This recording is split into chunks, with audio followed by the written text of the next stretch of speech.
నమస్తే ABC news కి స్వాగతం. నా పేరు యశ్వంత్. ముందుగా హెడ్లైన్ చూద్దాం.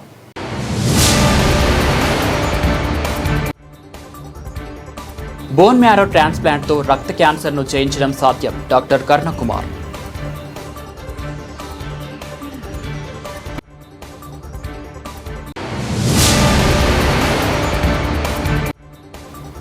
పురుషోత్తనపట్నం ఎంపీయూపీ పాఠశాల సందర్శన, విద్యా ప్రమాణాలపై ప్రత్యేక దృష్టి, బోధనా విధానాలపై సమీక్ష.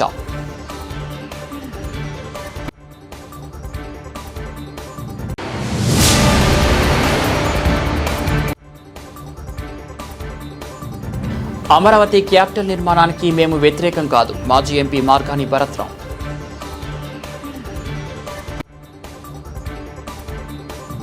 దళితుల గురించి, దళిత సంఘాల గురించి ఆడియోలో ఆదిరెడ్డి అభ్యంతరకరంగా మాట్లాడారు. నిష్పక్షపాతంగా ఎంక్వైరీ జరగాలని డిమాండ్ చేశాం.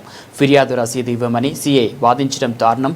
ఆడియోలో అప్పారావు ఎస్సీ వర్గాల పట్ల మాట్లాడిన తీరు చూస్తే అత్యంత దారుణంగా ఉంది. ఆదిరెడ్డి అప్పారావు ఆడియోలను నేషనల్ ఫోరెన్సిక్ ల్యాబొరేటరీ పంపించాలి. ప్రత్యేకంగా ఈ వ్యవహారంపై ఎంక్వైరీ వేసి నిజానిజాలు నిర్ధారించాలి. లేదంటే ఉన్నత న్యాయస్థానాన్ని ఆశ్రయిస్తాం. గంటసేపు వాగ్వాదం చేస్తే ఎక్నాలెడ్జ్మెంట్ కాఫీ ఇచ్చారు.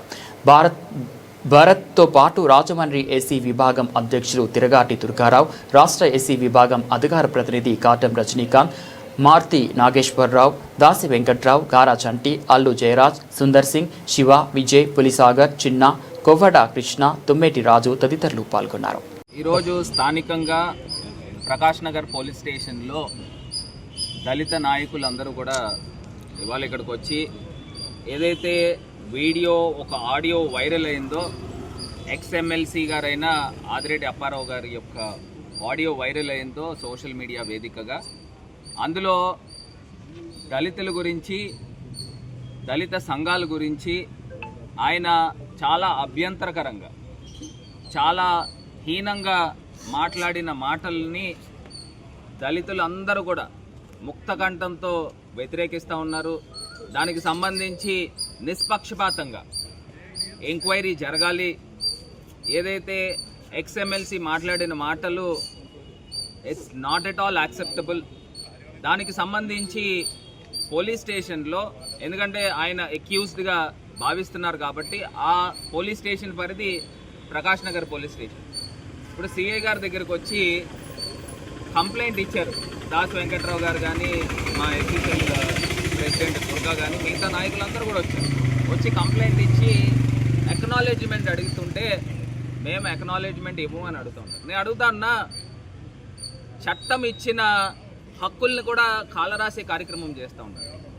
సిఆర్పిసి 154/3 ప్రకారంగా ఎవరైనా సిటిజన్ కంప్లైంట్ ఇస్తే పోలీస్ స్టేషన్లో మినిమం డ్యూటీ అది ఎక్నాలెడ్జ్మెంట్ కౌంటర్ ఫైల్ ఇవ్వడం అనేది. అది ఇవ్వను అని చెప్పి ఒక గంట సేపు వాగ్వాదం చేశారు. అది అర్థం కాని అంశం. ఇప్పుడు ఇంతమంది ప్రజా జీవితంలో ఉన్న నాయకులకే ఈ రకమైన పరిస్థితులు పోలీస్ స్టేషన్లో ఎదుర్కొంటూ ఉంటే కామన్ ప్రజల యొక్క పరిస్థితి ఏ రకంగా ఉంటుందో ఒక్కసారి ఈ కూటమి ప్రభుత్వంలో ఈ పాలన ఏ రకంగా ఉంటుందో ప్రజలను ఒక్కసారి ఆలోచన చేయమనుకుంటున్నాం. ఇంత అన్యాయం అండి. అలా ఆయన ఆదిరెడ్డి అప్పారావు మాట్లాడిన మాటలు 2 తెలుగు రాష్ట్రాలు షేక్ చేసినాయి.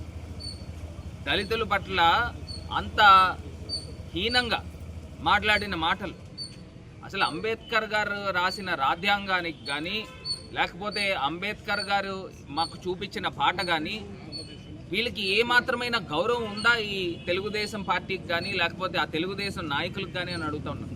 ఒక్కటే అంశం గుర్తుకు చేస్తున్నాను. ఇవాళ వీళ్ళ నాయకుడు చంద్రబాబు నాయుడు గారు అన్నాడు, గతంలో ఎవరైనా దళితుల్లో పుట్టాలని అనుకుంటారా అని వాళ్ళ నాయకుడు అన్నాడు. ఈయన ఇంకొక అడుగు ముందరికి వేసి అప్పారావు అనే వ్యక్తి, ఎవరైనా దళితుల్ని పెళ్లి చేసుకుంటారా, అసలు మన సంస్కృతి, మన సంస్కారమా అనే మాటలు ఏ రకంగా మాట్లాడతారు? Which is not at all acceptable.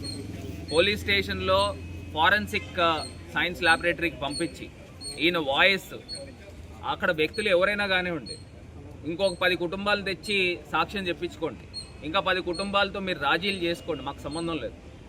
మేము మాట్లాడేది ఒకటే మాట్లాడుతున్నాం. ఈ మాటలు మాట్లాడింది ఎక్స్ఎమ్మెల్సీయా కాదా, ఆదిరెడ్డి అప్పారావా కాదా?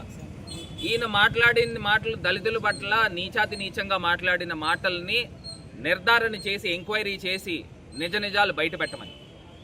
ఒకవేళ పోలీస్ స్టేషన్లో కనుక అన్యాయం జరిగితే ఖచ్చితంగా హైకోర్టుని ఆశ్రయిస్తాము. హైకోర్టులో ఖచ్చితంగా ఈయన ఆదిరెడ్డి అప్పారావు మాట్లాడిన మాటల్ని ఖచ్చితంగా చట్టం ముందుకు తీసుకొస్తామని ఈ సందర్భంగా తెలియజేస్తాం. ఇంతసేపు గంట సేపు వాగ్వాదం చేస్తే గంట సేపు వాగ్వాదం చేస్తే రిసీవ్డ్ కాపీ రాసి ఇచ్చారు. గంట సేపు అక్నాలెడ్జ్మెంట్ ఇచ్చారు. గంట సేపు అంటే ఇప్పుడు నేను యాజ్ అ ఫార్మర్ ఎంపీగా వచ్చి ఇంతసేపు ఆయనతో వాగ్వాదం చేస్తే యాజ్ అ హక్కు అండి ఇది. ఓ సిఆర్పిసి 154/3 ప్రకారం ఖచ్చితంగా ఇచ్చి తీరాలా. నేను ఏమన్నానంటే ఎట్లా కుదురుతుంది? అమరావతి క్యాపిటల్ 2028 కల్లా పూర్తి చేయండి. జగనన్న పార్టీ దీనికి వ్యతిరేకం కాదు. సాక్షాత్తు అసెంబ్లీ సాక్షిగా చంద్రబాబు అన్న మాటలు మళ్ళీ 2029 అధికారం మాదే, క్యాపిటల్ నిర్మాణం 2028 కల్లా పూర్తి చేస్తామని మరల మాట మార్పు కట్టాక మార్చేస్తారేమో అన్న అనుమానం కాదు. కొత్త నాటకానికి తెరలేపుతున్న చంద్రబాబు, మీకు చిత్తశుద్ధి ఉంటే హెరిటేజ్ సంస్థలను అమరావతి తరలించండి. మీరు లోకేష్, పవన్ కూడా కుటుంబాలతో అమరావతిలో నివాసం ఉండి మీ కూటమి నాయకులకు ఆదర్శంగా ఉండండి. రాష్ట్రాన్ని ప్రగతి పదంలో నడపండి. మొదట 33,000 ఎకరాలు సేకరించి ల్యాండ్ పూలింగ్ చేసి ఒక్క ఇటుక కూడా వేయకుండా, పైగా మొన్న వరదలో తేలిపోయింది అంతా లోతట్టు ముప్పు ప్రాంతం. ఇప్పుడు మరొక 13,000 ఎకరాలంట. తర్వాత 3వ విడత కూడా ఉందట. మళ్ళీ రాజధాని మార్చేస్తారు అని మొసలి కన్నీళ్లు కారుస్తూ రాజకీయాల కోసం అమరావతిని వాడుకుంటున్న చంద్రబాబు. అమరావతి క్యాపిటల్ అనే స్థాయిలో ప్రచారం అయితే జరిగింది తప్ప నిజంగా ఏం చెప్తున్నారు? ఏ రకంగా చూడకుండా ఇవాళ ఈ కూటమి ప్రభుత్వము 2.0 వచ్చిందండి. గతంలో వచ్చినప్పుడు అమరావతి క్యాపిటల్ అని చెప్పి అక్కడ ఒక ఇటుక ముక్క కూడా వేయకోకుండా ఇవాళ లోతట్టి ప్రాంతం ముంపుకు గురయ్యే రకంగా ప్రవర్తించిన సందర్భం మనం అంతా కూడా చూసాం. మన వరదలకు ఏమైంది. ఇప్పుడు చంద్రబాబు నాయుడు గారు మరొక కొత్త డ్రామాకి తెరదీశారు. నేను అడుగుతా ఉన్నా, మళ్ళీ వచ్చే ప్రభుత్వం కూడా మీరే అని చెప్పుకుంటున్నప్పుడు అక్కడ అమరావతి క్యాపిటల్ని మార్చేస్తారు అని చెప్పి ముసలి కన్నీరు ఎందుకు కారుస్తూ ఉన్నారని అడుగుతాను. ఇదే చంద్రబాబు నాయుడు గారు ఏం చెప్పారు? అసెంబ్లీ వేదికగా 2028 అంటే మళ్ళీ వచ్చే జనరల్ ఎలక్షన్ 2029, 2028లో క్యాపిటల్ నిర్మాణం అయిపోతుందని చెప్పిన ఈ వ్యక్తి అసలు ఎవరైనా అంత పెద్ద క్యాపిటల్ నిర్మాణం చేస్తే ఎవరు మారుస్తారండి? ఇప్పుడు క్యాపిటల్ నిర్మాణం 2028 చేసేస్తానని చెప్తున్న వ్యక్తి చంద్రబాబు నాయుడు గారు కాదా అని అడుగుతా ఉన్నా. మరి 28కి నిర్మాణం చేస్తానన్నప్పుడు మళ్ళీ వచ్చే ప్రభుత్వము మార్చేస్తుందని ఈ అనుమానాలు ఎందుకు ప్రజల్లో క్రియేట్ చేస్తూ ఉన్నారు? ఇది కేవలం ఏంటంటే చంద్రబాబు నాయుడు గారు రాజకీయాలకి అమరావతి అనే ఒక అంశాన్ని వాడుకుంటున్నారు తప్పితే ఇంకొకటి కాదు. రెండో అంశం నేను ఇవాళ అడుగుతా ఉన్నా, ఆల్రెడీ మీరు 33,000 ఎకరాలు ఎక్వైర్ చేశారు, ల్యాండ్ పూలింగ్ చేశారు. మళ్ళీ ఇంకో 16,000 ఎకరాలు ల్యాండ్ పూలింగ్ అన్నారు. మళ్ళీ 3వ విడత కూడా ఉంటుందంట. మళ్ళీ ఆ పూలింగ్ కూడా చేస్తారన్నట్టు నేను అడుగుతా ఉన్నా. ఫస్ట్ మీరు పూల్ చేసిన 33,000 ఎకరాలకి మీరు ఏం డెవలప్మెంట్ చేశారు? ఎవరైతే ఇన్ని వేల మంది రైతులు వాళ్ళ కష్టార్జితంతో సంపాదించుకున్న భూములకి మీరు ఏం ప్రగతి చూపించారని అడుగుతా ఉన్నా. మీరు 2014 నుంచి 19 దాకా అక్కడ ఏం జరిగింది? అదే రకంగా ఇప్పుడు మీరు 2 సంవత్సరాలు వచ్చింది, 2028కి మీరు అమరావతి క్యాపిటల్ కడతా అంటున్నారు. నేను అడుగుతా ఉన్నా చంద్రబాబు నాయుడు గారికి ఒకటే మాట సలహా ఇస్తా ఉన్నా, మీరు మీకు సంబంధించిన హెరిటేజ్ కంపెనీలు హెడ్ ఆఫీసులన్నీ అమరావతిలో తీసుకొచ్చి పెట్టండి. అప్పుడు మీరు ఒక దారి చూపించిన వాళ్ళు అవుతారు, అంటే నేను ఒక సెటన్ ఎగ్జాంపుల్ చేసిన వాళ్ళు అవుతారు. అదేవిధంగా పవన్ కళ్యాణ్ గారు కూడా ఆయన ఫ్యామిలీతో పాటు వచ్చి అమరావతిలో నివాసం ఉండండి. లోకేష్ గారు మీ ఫ్యామిలీతో వచ్చి ఇక్కడ నివాసం ఉండండి. అప్పుడు మీరు ఆంధ్రప్రదేశ్ రాష్ట్రానికి ఒక రోల్ మోడల్ అవుతారు. మీరేమో పొద్దున్న ఇక్కడ ఉంటున్నారు, రాత్రి పడుకోవడానికేమో హైదరాబాద్ వెళ్ళిపోతూ ఉన్నారు. అసలు మీరు అమరావతి పైన మీకు చిత్తశుద్ధే లేదు. ఆంధ్రప్రదేశ్ రాష్ట్రము ప్రగతి పదంలో తీసుకురావాలనే ఒక ఆలోచన కూడా లేదు. కేవలం రాజకీయాలకు వాడుకుంటున్నారు తప్పితే ఇంకొకటి ఏది కాదు. మేము పూర్తి స్థాయిగా మేము స్వాగతిస్తున్నాం. మీరు 2028 కల్లా అమరావతి క్యాపిటల్ కట్టండి బాబు అని చెప్పి మేము స్వాగతిస్తున్నాం. స్థానిక జెండా పంజా రోడ్లో మోక్ష ఎంటర్ప్రైజెస్ ఆధ్వర్యంలో నూతనంగా ఏర్పాటు చేసి వివో ఎగ్జిక్యూటివ్ స్టోర్ను తూర్పుగోదావరి జిల్లా అడిషనల్ ఎస్పీ ఎల్ చెంచురెడ్డి శనివారం ప్రారంభించారు.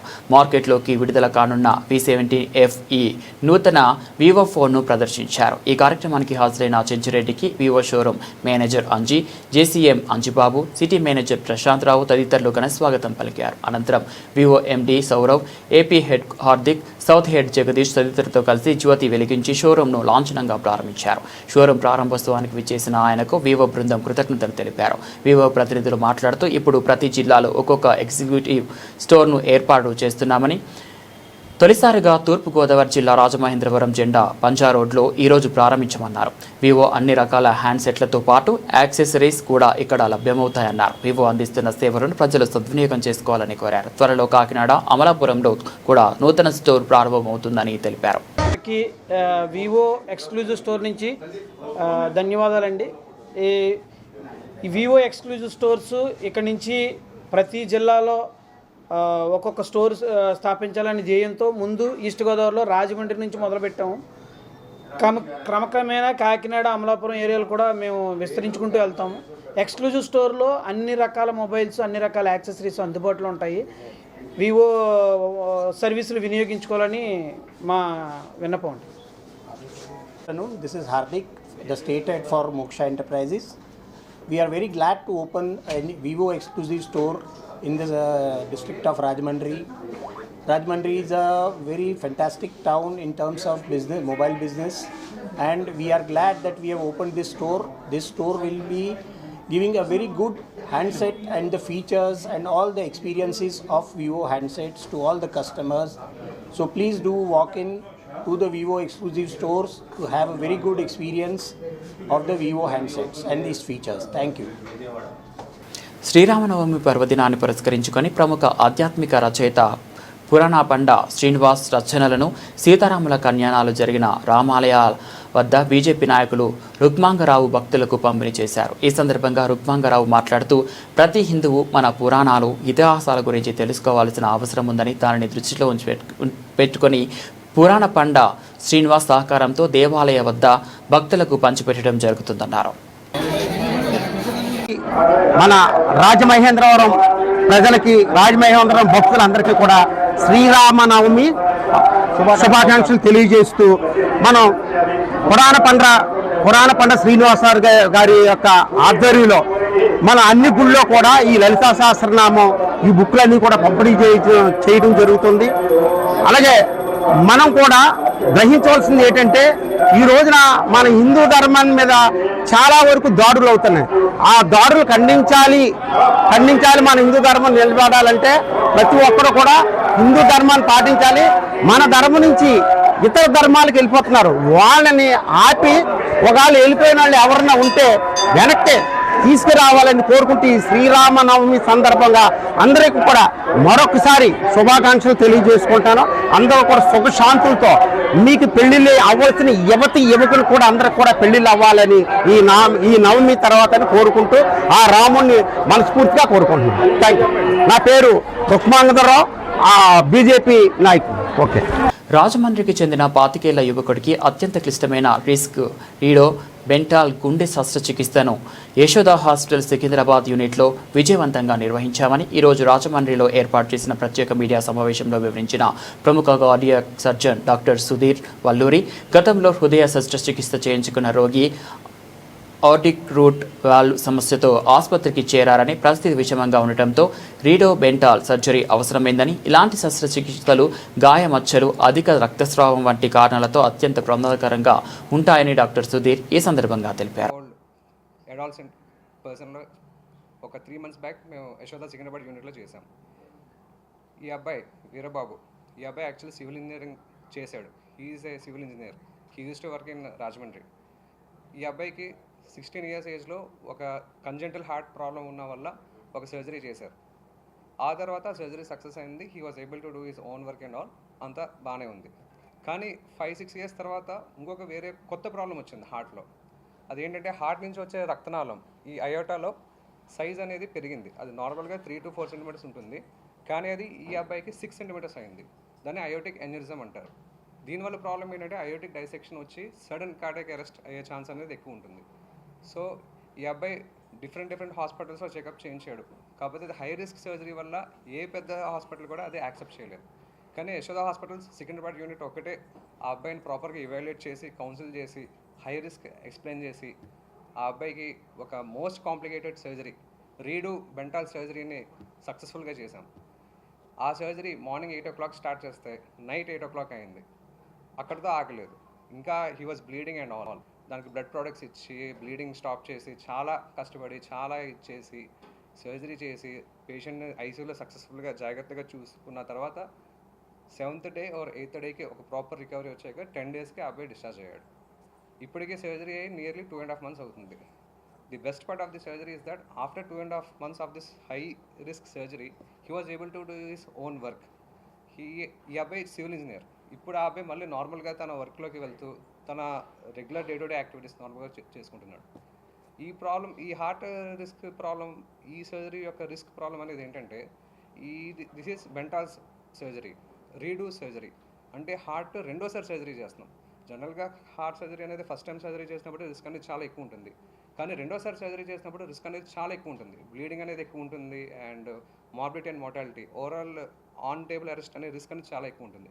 In spite of all these things మనకున్న ఇప్పుడు టెక్నాలజికల్ అడ్వాన్స్మెంట్స్ వల్ల, మన సర్జికల్ స్కిల్ వల్ల, మన ఐసీయూ మేనేజ్మెంట్, మన పీపుల్స్ అండ్ ఈ ట్రైనింగ్ వల్ల సక్సెస్ఫుల్గా ఈ హై రిస్క్ సర్జరీ అనేది చేయగలిగాం. ఇది నియర్లీ 14 hours పట్టింది ఈ సర్జరీ, కాకపోతే సక్సెస్ఫుల్గా చేయగలిగాం. Now he is doing well. ఈ అబ్బాయికి ఫస్ట్ ఉన్న ప్రాబ్లం పుట్టుకతో ఒక ప్రాబ్లం ఉందండి. దానికి ఏంటంటే ఒక సర్జరీ చేశారు, విఎస్డి క్లోజర్ అండ్ ఆల్. అది సక్సెస్ అయింది, అది బాగానే ఉంది. ఒక 5-6 years తర్వాత ఈ హార్ట్ నుంచి వచ్చే రక్తనాళం ఏదైతే అయ్యాటో అంటామో అది డైలేట్ అయింది. అది డిఫరెంట్ రీజన్స్ ఉంటుంది డైలేట్ అవుతానికి. కానీ ఈ అబ్బాయికి అది నియర్లీ 6 to 6.5 centimeters డైలేట్ అయింది.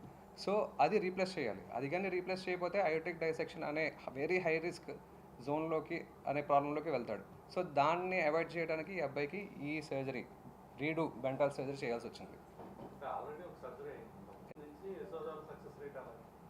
నియర్లీ 99% ఉంటుందండి. ఎందుకంటే ఒకప్పుడు అనేది మీకు టెక్నాలజీ చాలా తక్కువ ఉండేది అండ్ రిస్క్ అనేది ఎక్కువ ఉండేది, అవేర్నెస్ తక్కువ ఉండేది. ఇప్పుడు ఏంటంటే మనకి టెక్నాలజీ చాలా పెరిగింది. ఇన్స్ట్రుమెంటేషన్ కానీ లేకుంటే మీకు చిన్న ఎగ్జాంపుల్ చెప్తాం. ఇప్పుడు మనం ఏ లెవెల్ ఆఫ్ సర్జరీలో ఉన్నామంటే యశోద సికింద్రాబాద్లో రోబోటిక్ కార్డియాక్ సర్జరీ చేస్తున్నాం యాజ్ ఆఫ్ నౌ. ఇప్పుడు మనం యూజ్ చేసే robo XIZ da Vinci robo. So అమెరికాలో కూడా సేమ్ రోబో వాడతారు. It is an American made company robo. So వాళ్ళకి మనకి ఒక డిఫరెన్స్ ఏంటంటే మనం ఇప్పుడు 4th generation రోబో వాడుతున్నాం, వాళ్ళు 5th generation రోబో వాడుతున్నారు. ఓన్లీ ఒక్క జనరేషన్ అయితే తేడా. కానీ సేమ్ రోబోటిక్ కార్డియాక్ సర్జరీ యూఎస్లో ఏదైతే అవుతుందో మనం కూడా చేయగలుగుతున్నాం. మనం అంత అడ్వాన్స్ అయ్యాం టెక్నాలజీ పరంగా అండ్ సక్సెస్ పరంగా. కార్డియాక్ సర్జరీ యూఎస్లో కానీ యూకేలో కానీ ఏమవుతుందో అదే ప్రొసీజర్ మనం ఇక్కడ తీసుకొచ్చి ఇక్కడ చేస్తున్నాం. It is because of our skill. ఇక్కడున్న ఇండియన్ సర్జన్స్ ఒక స్కిల్ అండ్ ఇప్పుడున్న technology and main science and technology advancements వల్ల ఇదంతా possible as of now.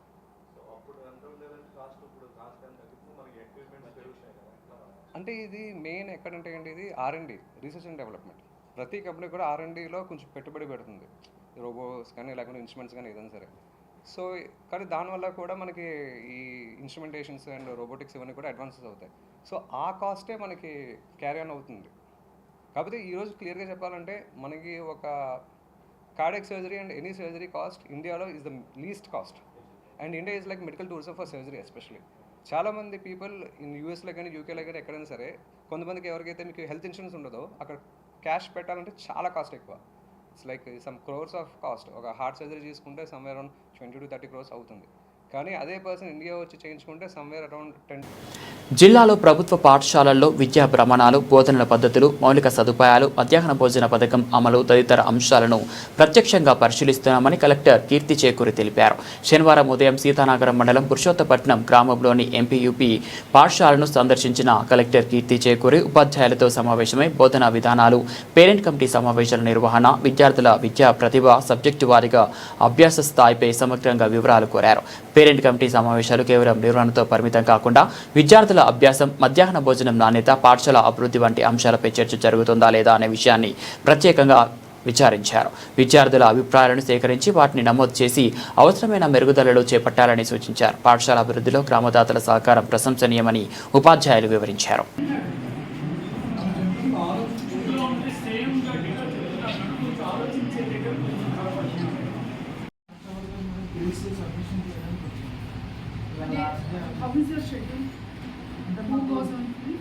Fixed schedule ఉన్నారు ఫ్యామిలీ ఫిజిషియన్ కౌన్సిల్. అందులో ఒకళ్ళు ఓపీలో ఉంటాం, ఒకళ్ళు వచ్చి ఫీల్డ్లో ఉంటారు. అంటే ఒకళ్ళండి ఎవరు ఓపీలో ఉండాలి, ఎవరు ఫీల్డ్లో ఉండాలి చెప్తారా?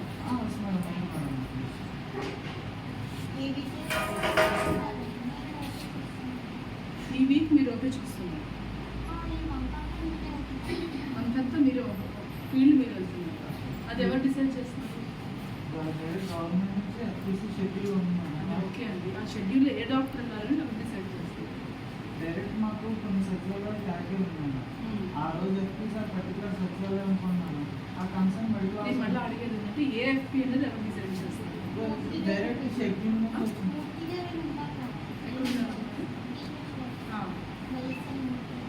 మై క్వశ్చన్ ఈజ్ మీరిద్దరూ కూడా ఫీల్డ్కి వెళ్ళాలా? ఒకళ్ళు ఇక్కడ 1 వీక్ ఇక్కడ కూర్చుని ఒకళ్ళు ఫీల్డ్కి వెళ్ళాలా, లేదంటే అలా ఏం లేదా? మీకు నచ్చినట్టు మీరు చేసుకుంటున్నారు.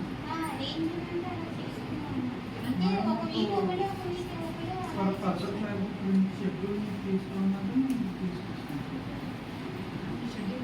ఈ మంత్ అంతా ఫీల్డ్ మీరు వెళ్తారు. ఫిక్స్డ్ షెడ్యూల్ ఉంటుంది madam. Forget about your schedule. Who is going to field? మీరు వెళ్తారు. సో మీరు ఆ రోజు డిస్కషన్ ఏం జరిగింది? మామూలుగా వచ్చి ఫోటోలు తీసుకుంటారు, అట్లా కాదు.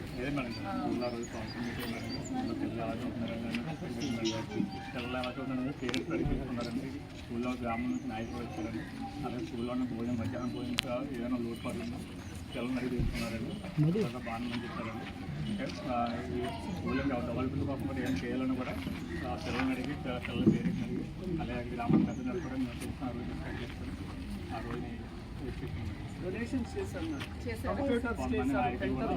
గ్రామాలకి లోకల్లో డోనర్స్ మాత్రం ఎక్సలెంట్ డోనర్స్ మేడం. ఇంకా విశాఖపట్నంలో అందరూ ఇక్కడ రైతులు ఎవరు వచ్చారా? Visakhapatnam lift irrigation. ఇప్పుడు మీరు ఏం ఖరీఫ్ ఏం వేస్తారు, రబీలో ఏం వేస్తారండి?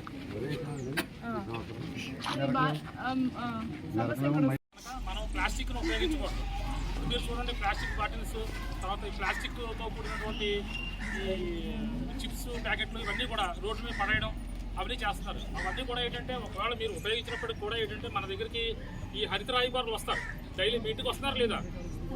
ఉదయాన్నే వస్తున్నారు కదా, ట్రాక్టర్ లేకపోతే బండి మీద వస్తున్నారు. మీ ఇంటిలో రోజు చెత్త కలెక్ట్ చేస్తున్నారా ఇంటి నుంచి? తెలీదా మీకు? ఎంతమందికి తెలిసి చెప్పండి. చేస్తారు చేత పక్కన విషయం.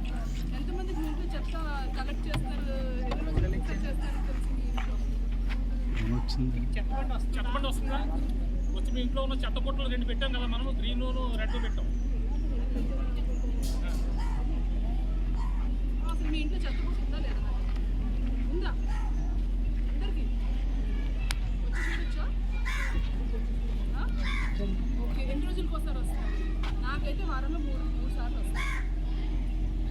రక్త క్యాన్సర్పై ప్రజల్లో ఉన్న అపోహలను తొలగించాల్సిన అవసరం ఉందని యశోద హాస్పిటల్స్కి సికింద్రాబాద్ యూనిట్ ప్రముఖ హిమటాలజిస్ట్, బోన్ మ్యారో ట్రాన్స్ప్లాంట్ నిపుణులు డాక్టర్ కరుణకుమార్ ఈరోజు రాజమండ్రిలో ఏర్పాటు చేసిన ప్రత్యేక మీడియా సమావేశంలో తెలిపారు. సరైన సమయంలో పరీక్షలు చేసి చికిత్స పొందితే చాలా మంది రోగులు పూర్తిగా కోలుకునే అవకాశం ఉందని చెప్పారు. అలాగే రక్త క్యాన్సర్ లక్షణాలు సాధారణ ఆరోగ్యంగా భావించి నిర్లక్ష్యం చేస్తే ప్రమాదం ఉందన్నారు. తరచుగా జ్వరం రావడం, అలసట, బలహీనత, ఇన్ఫెక్షన్లకు పునరావృతం కాకుండా కారణం లేకుండా బరువు తగ్గడం, శరీరంలో గడ్డలు పెరగడం, రక్తస్రావం లేదా నీటి మచ్చలు పెరగడం వంటి లక్షణాలు కనిపిస్తే వెంటనే హిమటాలజిస్ట్ను సంప్రదించాలని సూచించారు. నమస్కారం అండి, నా పేరు doctor Karunakumar, consultant haematologist and bone marrow transplant physician. ఈరోజు ముఖ్యంగా ఈ బ్లడ్ క్యాన్సర్స్ వాటి ట్రీట్మెంట్ సరైన టైంకి గుర్తించకపోవడం వల్ల లేకపోతే అందకపోవడం వల్ల చాలామంది పేషెంట్స్ ఇబ్బంది పడుతున్నారండి. ముఖ్యంగా అన్ని జబ్బులు రకరకాలు ఉంటాయి. దీంట్లో బ్లడ్ క్యాన్సర్స్ అనేవి అందరికీ తెలుసు, మనకి చాలా ప్రాణహాని కలిగించే జబ్బులుగా ఉంటాయి. వీటిని ఎంత త్వరగా గుర్తిస్తే సక్సెస్ రేట్ అంత ఎక్కువగా ఉండడం జరుగుతుంది. జనరల్గా బ్లడ్ క్యాన్సర్స్ అనేవి వైట్ సెల్స్ రావడం జరుగుతుంది. వైట్ సెల్స్ మనందరికీ తెలుసు, మనకందరికీ ఇమ్యూన్ సిస్టమ్ ఇచ్చే సెల్స్గా ఉంటాయి కదా. సో వాటిలో క్యాన్సర్ వస్తే జనరల్గా ఇమ్యూన్ సిస్టమ్ బాగా వీక్ అయిపోవడం వల్ల వీళ్ళల్లో ఇన్ఫెక్షన్స్ రావడం ద్వారా ప్రాణహాని జరగడం చూస్తాము. అందువల్లనే బ్లడ్ క్యాన్సర్ వచ్చినప్పుడు మనం త్వరగా గుర్తించినామంటే ఇన్ఫెక్షన్ బారిన పడకుండా పేషెంట్స్ రికవరీ అవ్వడము ఈ ప్రాణహాని రాకుండా సక్సెస్గా బయటకు రావడం జరుగుతుందండి. ఈ బ్లడ్ క్యాన్సర్ వచ్చినప్పుడు లక్షణాలు జనరల్గా మనము గుర్తించడానికి కొద్దిగా ఇబ్బంది అవుతుంది. ఎందుకంటే లక్షణాలు ఏమి మనకి ప్రతి పేషెంట్కి బ్లీడింగ్ సిమ్టమ్స్ అంటే శరీరం నుంచి బ్లీడింగ్ అవ్వడం అనేది ఉండకపోవచ్చు. ఇప్పుడు జ్వరం ఆగకుండా రావడము, జ్వరం వచ్చినప్పుడు సహజంగా అందరూ ఏమనుకుంటారంటే ఇన్ఫెక్షన్ వస్తుంది అని అనుకొని ఆ ఇన్ఫెక్షన్కి ట్రీట్మెంట్ తీసుకుంటా టైం వేస్ట్ చేస్తారండి. ఇది చాలా సాధారణంగా గమనిస్తాము. ఏ జ్వరమైనా మీకు వారం దాటి నడుస్తుందంటే ఖచ్చితంగా బ్లడ్కి సంబంధించిన జబ్బు ఏదైనా ఉందా అనేది ప్రూవ్ చేసుకోవడము చాలా ఇంపార్టెంట్. ఇంకా కొన్నిసార్లు ఈ ఫీవర్తో పాటు విపరీతంగా బరువు తగ్గడము, ఆకలి తగ్గిపోవడము, తర్వాత నైట్ టైం చెమటలు ఎక్కువగా పడడము, ఇటువంటి కొన్ని లక్షణాలు ఉంటాయి. ఇవి ఉన్నప్పుడు బ్లడ్ క్యాన్సర్ ఉండడానికి కూడా అవకాశాలు పెరుగుతాయి. అంటే కేవలం ఈ లక్షణాలు ఉన్నాయి కాబట్టి బ్లడ్ క్యాన్సర్ అని కాదండి. మనం గుర్తుపెట్టుకోవాలంటే ఈ లక్షణాలు ఉన్నప్పుడు బ్లడ్ క్యాన్సర్ ఉండడానికి అవకాశం ఉంటుంది. నెక్స్ట్ స్టెప్ ఏంటంటే కన్ఫర్మేషన్ అన్ఫార్చునేట్గా ఏంటంటే ఈ మన పల్లెటూరులో కానీ చిన్న ప్రాంతాల్లో కానీ ఈ డయాగ్నోస్టిక్ ఫెసిలిటీ అనేది అంత అప్గ్రేడ్ అయ్యలేదండి. దానివల్ల ఏమవుతుందంటే డిలే అవుతుంది డయాగ్నోసిస్. సో గుర్తించడం అనేది లేట్ అవుతుంది జరుగుతుంది. సో ఈ కారణాల వల్ల పేషెంట్స్ లేట్గా రావడము, ఇన్ఫెక్షన్తో వచ్చినప్పుడు ఏమవుతుందంటే బ్లడ్ క్యాన్సర్స్ జనరల్గా కీమోథెరపీ ఇవ్వాల్సి వస్తుంది. కాబట్టి ఆల్రెడీ ఇన్ఫెక్షన్ ఉండి పేషెంట్స్ సఫర్ అవుతున్నప్పుడు కీమోథెరపీ ఇవ్వలేము కాబట్టి క్యాన్సర్ని కంట్రోల్ చేయడం చాలా కష్టమైపోతుంది. ఆల్మోస్ట్ 80% 70% సక్సెస్ అవ్వాల్సిన కేసెస్ 20% 30% వరకే రికవర్ అవ్వడం జరుగుతుంది. సో ఈ లక్షణాలన్నింటినీ గుర్తించడం ఇంపార్టెంట్. ఇంకోటి ఏంటంటే ఈ జబ్బుల్ని ట్రీట్ చేసే స్పెషలిస్ట్ హెమటాలజిస్ట్ అందుబాటులో లేరండి. ఇది కూడా ఇంకో ప్రాబ్లం. సో ఎందుకంటే హెమటాలజిస్ట్ మనం చూసినట్లయితే మన ఆంధ్రాలో కానీ తెలంగాణలో కానీ కేవలం హైదరాబాద్ ప్రాంతంలో లేదంటే వైజాగ్ ప్రాంతంలో మాత్రమే అందుబాటులో ఉండడం జరుగుతుంది. ఈ హెమటాలజిస్ట్ ఆంకాలజిస్ట్ డిఫరెంట్ అండి. Medical oncologist and specialist different ఉంటారు. హెమటాలజిస్ట్ ప్యూర్గా బ్లడ్కి ట్రీట్ చేసే డాక్టర్లుగా ఉంటారు. సో వీళ్ళ ఫెసిలిటీ కూడా అందుబాటు లేకపోయేసరికి ఈ జబ్బులు కొద్దిగా నిర్లక్ష్యానికి గురవుతుంది. కాబట్టి ఈ జబ్బులపైన అవగాహన అందరికీ రావడం చాలా ఇంపార్టెంట్. మనం అలర్ట్గా ఉండి త్వరగా హెమటాలజిస్ట్ ఒపీనియన్ తీసుకోవడమో ట్రీట్మెంట్ తీసుకోవడం చేసుకున్నట్లయితే మనకి రికవరీ అవుతాం జరుగుతుంది. ఇంకా ఈ బ్లడ్ క్యాన్సర్స్లో ఇంకా అపోహలు ఏంటంటే బ్లడ్ క్యాన్సర్ వస్తే నేను ఇంకా బతకనేమో, ఎక్కువ రోజులు ఉండనేమో అని చెప్పి చాలామంది భయపడుతుంటారు. కాకపోతే ఇప్పుడు ఏంటంటే గుర్తుపెట్టుకోవాల్సింది, ఇప్పుడు వచ్చిన లేటెస్ట్ అడ్వాన్సెస్ తీసుకుంటే ఒకప్పుడు బ్లడ్ క్యాన్సర్ వచ్చిన 10 వాళ్ళల్లో కేవలం 2 బతికేవాళ్ళు. ఇప్పుడు దగ్గర 8 మంది సక్సెస్ఫుల్గా బయటకు వచ్చేస్తున్నారు. ఇప్పుడు బ్లడ్ క్యాన్సర్ అంటే అన్నీ ఒక రకంగా, కొన్ని నిజంగానే డేంజరస్ బ్లడ్ క్యాన్సర్స్ ఉన్నాయి. కానీ చాలా మటుకు ట్రీట్ చేయగలిగేది సింపుల్ ట్యాబ్లెట్స్తో బాగు చేసుకోగలిగే బ్లడ్ క్యాన్సర్స్ కూడా ఉన్నాయని గుర్తించాలి. ఇంకా కొన్ని టఫ్ క్యాన్సర్స్, బ్లడ్ క్యాన్సర్స్ ఏమీ చేయలేము అనే పరిస్థితిలో బోన్ మ్యారో ట్రాన్స్ప్లాంటేషన్ అనే అడ్వాన్స్ మెడికల్ ప్రొసీజర్ ఉందండి. అది యూస్ చేసుకున్నట్లయితే ఈ మిగతా టఫ్ క్యాన్సర్స్ కూడా ఎవరైతే మనం కాపాడలేమో అనుకుంటామో వాళ్ళని కూడా మనం బోన్ మ్యారో ట్రాన్స్ప్లాంటేషన్ ద్వారా కాపాడగలుగుతున్నాం. సో వీటి గురించిన అవగాహన చాలా ఇంపార్టెంట్. అందరికీ ఇన్ఫర్మేషన్ అందాలని కోరుకుంటున్నాం. ట్రాన్స్ప్లాంటేషన్ అనేది మనకి ఇండియాలో తీసుకుంటే 2010, 2005-10 ఆ ప్రాంతంలో స్టార్ట్ అవ్వడం జరిగింది. తర్వాత గ్రాడ్యువల్గా అన్ని ప్రదేశాలకి ఇప్పుడు హెమటాలజిస్ట్ ట్రైన్ అయ్యి అన్ని ప్లేసెస్కి వెళ్ళి సెటిల్ అయ్యి వాళ్ళు వెళ్ళిన ప్రతి చోట స్టార్ట్ చేయడం జరిగింది. ఇప్పుడు హైదరాబాద్ లాంటి ప్లేసెస్ తీసుకుంటే 2010, 2015 ఆ టైం నుంచి స్టార్ట్ అవ్వడం జరిగింది. బోన్ మ్యారో ట్రాన్స్ప్లాంట్ అనేది కేవలం బ్లడ్ క్యాన్సర్స్లో కాదు, రకరకాల జబ్బుల్లో చేస్తాం. ఇప్పుడు క్యాన్సర్స్ కాని జబ్బులు ఉన్నాయి, ఏప్లాస్టిక్ అనీమియా, సికిల్ సెల్ అనీమియా, తెలసీమియా, కొన్ని జన్యు ప్రాబ్లమ్స్ ఉంటాయి, వీళ్ళలో చేస్తాము. బ్లడ్ క్యాన్సర్స్లో కూడా చేస్తాం. ఇప్పుడు bone marrow transplant success rate అనేది జబ్బు బట్టి, తర్వాత పేషెంట్ కండిషన్ బట్టి, ఎంత ఫిట్గా ఉన్నాడో దాన్ని బట్టి, ట్రాన్స్ప్లాంట్లో ఫుల్ మ్యాచా హాఫ్ మ్యాచా, ఏం కండిషనింగ్ వాడుతున్నాం దాన్ని బట్టి చాలా ఫ్యాక్టర్స్ వస్తాయి. ఇప్పుడు జనరల్గా 2 రకాల బ్లడ్ క్యాన్సర్స్ ఉంటాయి. క్రానిక్ క్యాన్సర్స్ అంటాము, అక్యూట్ క్యాన్సర్స్ అంటాము. ఈ దీర్ఘకాలిక క్యాన్సర్స్ అనేవి తెలియకుండా బీపీ షుగర్ లాగా లోపల తెలియకుండా ఉంటాయి. మనకి ఏదైనా బ్లడ్ టెస్ట్ చేసుకుంటే. బులెటిన్ ముగించే ముందు హెడ్లైన్స్ మరోసారి.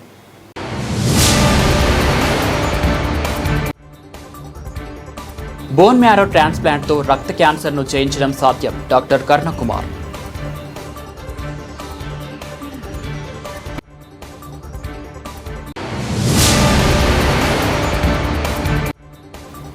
పురుషోత్తనపట్నం ఎంపీయూపీ పాఠశాల సందర్శన, విద్యా ప్రమాణాలపై ప్రత్యేక దృష్టి, బోధనా విధానాలపై సమీక్ష.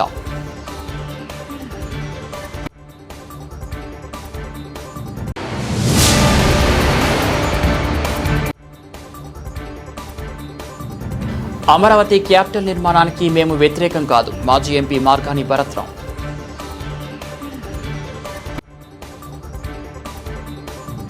ఇవి బులెటిన్ అప్డేట్స్. మరో బులెటిన్లో మళ్ళీ కలుద్దాం.